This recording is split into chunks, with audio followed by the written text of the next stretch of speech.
एक बहुत बड़ी खबर आपको देनी है। अमेरिका से बड़ी खबर है, ट्रंप ने पीएम मोदी को न्योता दिया। दावतनामा आ चुका है। वही हुआ जिसका डर था। इसमें कैसे तो इसीलिए अब तबसरे ये हो रहे हैं वहाँ अमेरिका में कि Pakistan is going to get into trouble.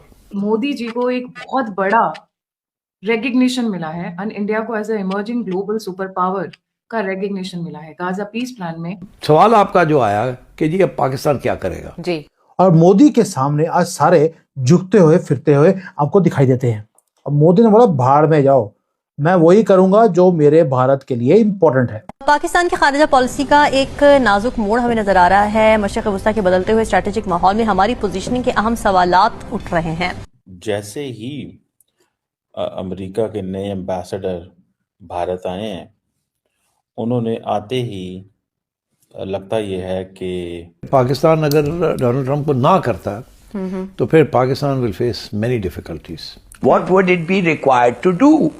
ये तो हमें पूछा ही नहीं है। ठीक बात है। अभी हमें पता चल रहा है कि आपको डिसआर्म करना चाहेगा हमास। अमेरिका और भारत की जो पार्टनरशिप है उसके ऊपर काफी गहरा काम करना शुरू कर दिया। और इस वक्त भारत दुनिया की चौथी बड़ी मईशत है। उसके पास तकरीबन 690 अरब डॉलर्स के ज़रिए मुबादला के ज़खायर हैं, जो पाकिस्तान से बहुत ज्यादा है। लीडरशिप है अमेरिका की, उन्होंने दे हैव कॉल्ड, उनकी फोन कॉल कन्वर्सेशन हुई है जयशंकर से, मार्को रूबियो। एक सेकंड ये बड़ा इंपॉर्टेंट है। मोदी जी को एक बहुत बड़ा रेकग्निशन मिला है और इंडिया को as a emerging global super power का रेकग्निशन मिला है गाजा पीस प्लान में। बड़ी इंटरेस्टिंग डेवलपमेंट हुई है। आदि भाई, ये गाजा पीस प्लान में मोदी जी को इनविटेशन आया है, थोड़ा उस पर इलाबोरेट करें प्लीज। पहले तो लुइजियाना है तो उसको वैसे बोलते हैं। देखिए क्या है कि अमेरिका, आपने सब डेट्स बताए कौन सा उन्होंने कब कौन सा लैंड एक्वायर किया, खरीदा एक्चुअली। देखिए अमेरिका का क्या है कि अमेरिका ने सबसे पहले दे टेस्टेड कि उनको अगर बिजनेस डील्स चाहिए तो जिस जगह, तो वो जहां भी जाएंगे वहां की पहले सरकारें बदलेंगे या मिलिट्री एक्शन थ्रेटन करेंगे, उसके बाद उनको कोर्स करेंगे, उसके बाद वो बिजनेस डील साइन करते हैं। ओके, ये अमेरिकन स्ट्रेटेजी है फ्रॉम 1776 जब से बना है। तो वो बोलते हैं ना, वीर भोगे वसुंधरा। मुझे कोई प्रॉब्लम नहीं है, करना चाहिए ऐसा, लेकिन हम लोगों को भी ये सब करना चाहिए, भारतीयों को भी, क्योंकि हमारे भारतीय के लोग पहले ऐसे ही करते थे। जैसे ही अमेरिका के नए एम्बेसडर भारत आए हैं, उन्होंने आते ही लगता यह है कि अमेरिका और भारत की जो पार्टनरशिप है उसके ऊपर काफ़ी गहरा काम करना शुरू कर दिया। हुआ कुछ यूँ है कि जो लीडरशिप है अमेरिका की, उन्होंने दे हैव कॉल्ड, उनकी फ़ोन कॉल कन्वर्सेशन हुई है जयशंकर से, मार्को रूबियो। मार्को रूबियो और सर्जियो गोव जो हैं, उन्होंने बेसिकली जयशंकर से बात की है और बेसिकली सर्जियो गोव ने ये बताया है कि मैं कौन हूँ। मैं आया हूँ तो मुझे president, vice president of the United states ने वेलकम किया है। मैं आया हूँ तो मुझे vice president of the United states ने कहा है गुड लक मिस्टर एम्बेसडर, ठीक है जी। और अगर मैं आया हूँ तो दूसरे दिन ही उन्होंने secretary of state Marco Rubio की कॉल करा दी। तो उससे सीधा सीधा मैसेज ये जाता है कि भाई साहब, मैं यहाँ पे I am something, I am not an ordinary person. तो एक चीज़ तो थोड़ी सी ये आपको जहन में होनी चाहिए। दूसरी चीज़ ये है कि इंडिया और अमेरिका के जो ताल्लुकात हैं उसमें अमेरिकन डू फील के चाइनीज़ भी काफ़ी हद तक एंटर हो चुके हैं और इंडियन समझते हैं कि हमें we can't trust any more the United States, so we need to have new partners.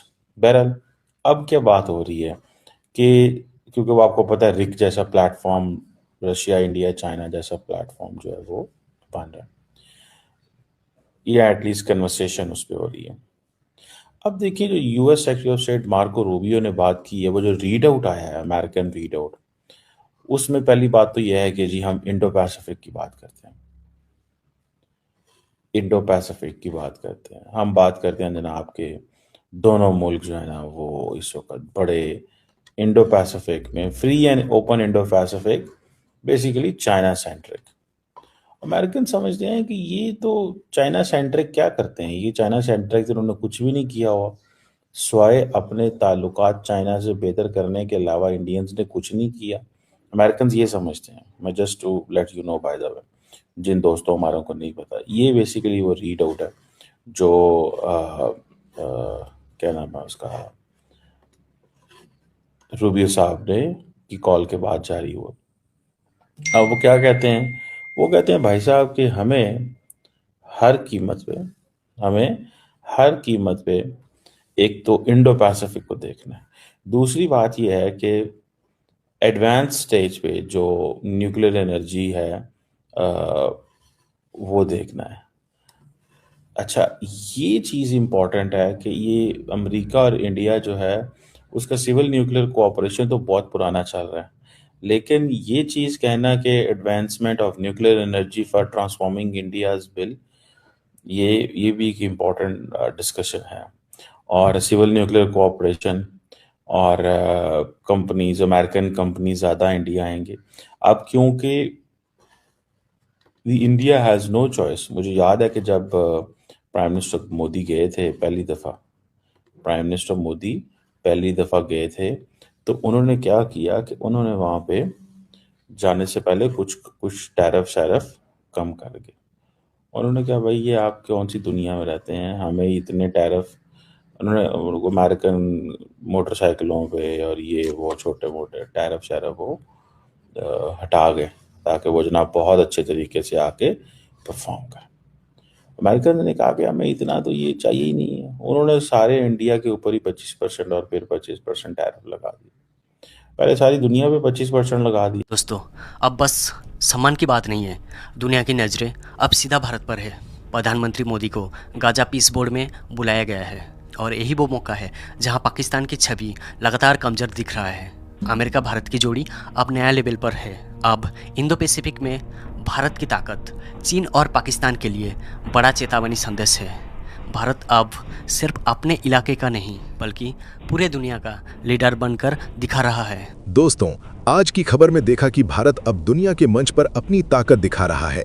Video पसंद आए तो लाइक और शेयर जरूर करें और कमेंट में अपनी राय बताना ना भूलें।